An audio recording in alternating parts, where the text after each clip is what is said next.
வந்த driving class வந்து மணி பாருங்க 10 ஆக போகுது. நான் வந்து டிகிரியே முடிச்சிருவோம் போல.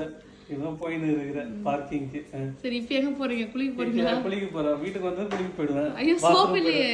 அப்படியா? ஆமா உங்களுக்கும் இல்ல நிறுவனங்களும் இல்ல எனக்கும் இல்ல வாங்கணும். அப்படியா?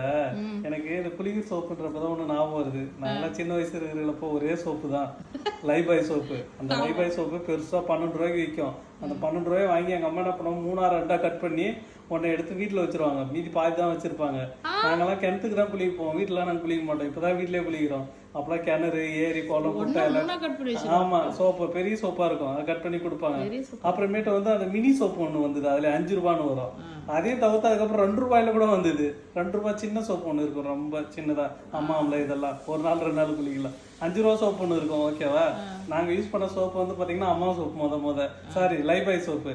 அதுக்கப்புறம் யூஸ் பண்ணது பாத்தீங்கன்னா அம்மா சோப்பு. ஃபேமிலியோட குளிக்கிற ஒரே சோப்பு தான் ஃபேமிலிக்கு, ஒட்டுமொத்த ஃபேமிலிக்கும். அதுக்கப்புறம் பாத்தீங்கன்னா ரொம்ப நாள் கழிச்சு நான் எப்ப பிஎஸ்ஏ வாங்க ஆரம்பிச்சேன்னா, நான் 11th 12th படிக்கிறப்ப என்னமோதான் நான் இவங்க வேலூர்ல பெரியம்மா பொண்ணு அக்கா இருக்காங்கல்ல, அவங்க வீட்டுக்கு போனோம், பத்மா அக்கா வீட்டுக்கு. அவங்க வீட்டுலதான் முதல்ல லைபாய் சோப்பு ஒண்ணு கொடுத்தாங்க. இந்தாடா நீ யூஸ் பண்ணி இது குளின்ட்டு. ஒரு சோப்பு புதுசா போன சொந்தக்காரங்க நம்மளுக்கு ஒண்ணு கொடுத்துட்டாங்க. அது குளிச்சுட்டு போறப்ப நானும் வீட்டுக்கு எடுத்துட்டு வந்துட்டேன் சோப்பு. அதை எடுத்துட்டு வந்துட்டு என்ன காமெடினா, அதைதான் யோசிக்கணும் நீங்க. சோப்பு அங்கிட்டு எடுத்துட்டு வந்துட்டு என்ன பண்ணா, முத நாள் எதுவுமே குளிச்சதோ பசங்களாம் கேக்குறாங்க, என்னடா சோப்பு பல பலனுக்கு இது மூஞ்சியே தெரியுது இதுலன்ட்டு. லைபாய் இல்ல, பியர் சோப்பு, ப்ளூ கலரு. அப்பதான் நான் தான் முதல்ல பியர் சோப்பு எங்க ஊர்ல குளிக்கிறேன். ஆமா அப்புறம் பார்த்தா கண்ணாடி மாதிரி இருக்குன்னு சொல்லிட்டு குளிச்சுட்டு வந்து கிணத்துல வந்து குளிச்சுட்டு சோப்பு எடுத்தாந்து என்ன பண்ணா மெத்த மேல வச்சுட்டு நான் வந்துட்டேன் கீழே. அடிக்கிற வெயில பார்த்தா அப்படியே சோப்பு உருகி போய் தண்ணி மாதிரி ஆயிடுச்சு பியர் சோப்பு. அன்னைக்குதான் எனக்கு தெரியும் சோப்பு கரைஞ்சிரும் போல வெயில்லன்ட்டு. எனக்கு தெரியாது. அதுல இருந்து பியர் சோப்பு தான் வாங்கிக்கிறேன் இன்ன வரைக்கும். என்ன ஒரு இது, துபாய்க்கே வந்துட்டேன், இன்ன வரைக்கும் பியர் சோப்பு தான் குளிச்சுன்னு இருக்கிறேன்.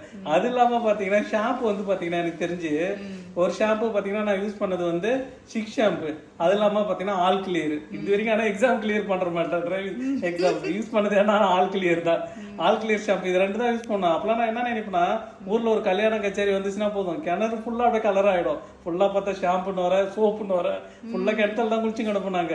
நம்ம குளிச்சுட்டு வெளில வந்தாலும் ஃபுல்லா சோப்பு நிறைய, ஷாம்பு நிறைய இருக்கும். பார்த்தோன்னா அவ்வளவு பேர் குளிச்சிருப்பான் அந்த கிணத்துல. ஃபுல்லா பார்த்தா ஒரு கல்யாணம் வச்சா போதும் ஊர்ல எத்தனை லைபாய் சோப்பு கரையும், எத்தனை அம்மா சோப்பு கரையும் தெரியுமா? அப்பெல்லாம் நான் யோசிப்பேன், என்னடா இது நாமெல்லாம் வந்து அம்மா சோப்பு லைபாய் சோப்பு போட்டு குளிச்சுட்டு போறோம். அவங்கவுங்க டவுன்ல இருந்து சிட்டில இருந்து எல்லாம் வருவாங்களே, சென்னையில இருந்து, அவங்களாம் என்னன்னா சோப்பு போடுவாங்களோ அப்படின்னு நினைச்சிட்டு வருவேன் நான். ஓகே மக்களே, நீங்க எத்தனை பேர் லைபாய் சோப்பு, அம்மா சோப்பு, ஷிக் ஷாம்பு, அதுக்கப்புறம் வந்து ஆல் கிளியர் எல்லாம் யூஸ் பண்ணிட்டு வந்திருப்பீங்க அப்படின்றத வந்து கமெண்ட்ல சொல்லுங்க. இப்போ என்ன சோப்பு ஷாம்பு யூஸ் பண்றதையும் கமெண்ட்ல சொல்லுங்க. ஓகே மக்கள்.